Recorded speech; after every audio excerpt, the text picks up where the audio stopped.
Bapak Ibu kaum lansia yang dikasih oleh Tuhan kita Yesus Kristus, sebelum kita masuk dalam renungan firman, mari terlebih dahulu kita berdoa. Ya Kristus, kami datang bersyukur kepadamu buat kasih setiamu, pemeliharaan, kekuatan, penghiburan yang terus-menerus kami rasakan. Dan pada saat ini, kembali kami akan disertai melalui firman-Mu, agar supaya kami tetap bisa hidup seturut dengan kehendak-Mu. Tolong kami, agar kami bukan hanya membaca dan merenungkan, tapi juga melakukan. Demikian juga dengan hamba-Mu, dalam kelemahan dan keterbatasan, mampukan hamba-Mu untuk menyampaikan firman sesuai dengan kehendak-Mu. Berfirmanlah kepada kami ya Tuhan, karena kami sudah siap untuk mendengarkan. Amin. Bagian Alkitab yang akan kita baca dari 2 Timotius 1 ayat 3 sampai dengan 6. Saya akan bacakan untuk kita. Firman Tuhan tertulis, "Aku mengucap syukur kepada Allah yang kulayani dengan hati nurani yang murni, seperti yang dilakukan nenek moyangku. Dan selalu aku mengingat Engkau dalam permohonanku, baik siang maupun malam. Dan apabila aku terkenang akan air matamu yang kau curahkan, aku ingin melihat Engkau kembali supaya penuhlah kesukaanku. Sebab aku teringat akan imanmu yang tulus ikhlas, yaitu iman yang pertama-tama hidup di dalam nenekmu Lois dan di dalam ibumu Eunike, dan yang aku yakin hidup juga di dalam dirimu. Karena itulah kuperingatkan engkau untuk mengobarkan karunia Allah yang ada padamu oleh penumpangan tanganku atasmu." Demikianlah firman Tuhan yang menjadi nats kita dari ayat 5. "Sebab aku teringat akan imanmu yang tulus ikhlas, yaitu iman yang pertama-tama hidup di dalam nenekmu Lois dan di dalam ibumu Eunike, dan yang aku yakin hidup juga di dalam dirimu."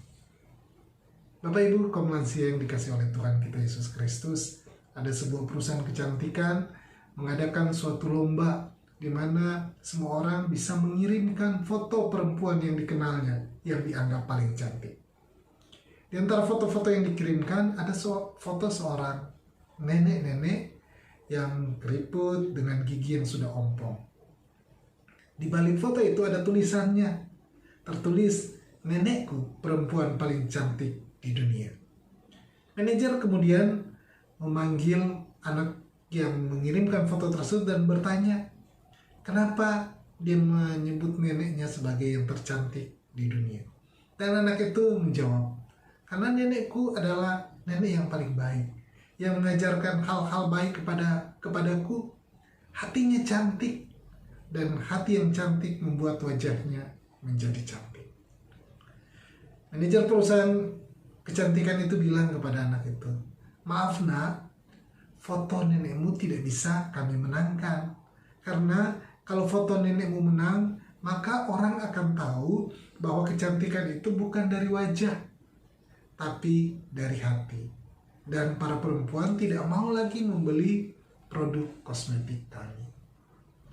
Bapak Ibu kaum lansia yang dikasih Tuhan kita Yesus Kristus, cerita ini mengungkapkan bahwa kecantikan, kegantengan, atau wajah yang rupawan atau rupawannya seseorang bukan dari wajah, tapi dari hati. Rupawannya hati juga ditunjukkan oleh seorang nenek yang bernama Lois, yaitu nenek dari Timotius. Timotius dikenal sebagai anak rohani Paulus, seperti yang tertulis dalam 1 Timotius 1 ayat 2. Di usia yang masih sangat muda, Timotius sudah tampil di depan menjadi teman sekerja Paulus dalam melayani. Ternyata ibu dan nenek Timotius mempunyai peran yang sangat penting dalam pertumbuhan iman dari Timotius. Nenek dan ibunya memberi teladan hidup yang baik bagi Timotius. Selanjutnya kita bisa baca dalam 2 Timotius 3 ayat 15 bahwa sejak kecil Timotius telah dikenalkan dengan Alkitab. Sehingga dirinya diberi hikmat dan dituntun pada keselamatan oleh iman kepada Kristus. Semua itu tentu saja berasal dari Tuhan, tapi yang kemudian diceritakan atau diwariskan secara turun-temurun oleh Lois, kemudian turun kepada Eunike, ibunya, hingga sampai kepada Timotius. Kaum lansia yang dikasihi Tuhan, jika peran orang tua, baik ibu maupun ayah, dalam perkembangan jiwa dan kepribadian anak itu, bahkan dari contoh mengenai Timotius di atas, kita bisa melihat bahwa orang tua berperan. Dan bukan hanya orang tua secara langsung, tapi juga peran kakek nenek pun punya andil dalam kehidupan kita. Keteladanan yang baik akan diwariskan secara turun-temurun. Demikian juga contoh yang buruk akan diwariskan secara turun-temurun. Lois, meskipun namanya hanya disebut satu kali dalam Alkitab, namun ia secara khusus disebut oleh Rasul Paulus karena perannya yang penting dalam mendidik cucunya Timotius, sehingga memiliki iman yang teguh kepada Tuhan Yesus.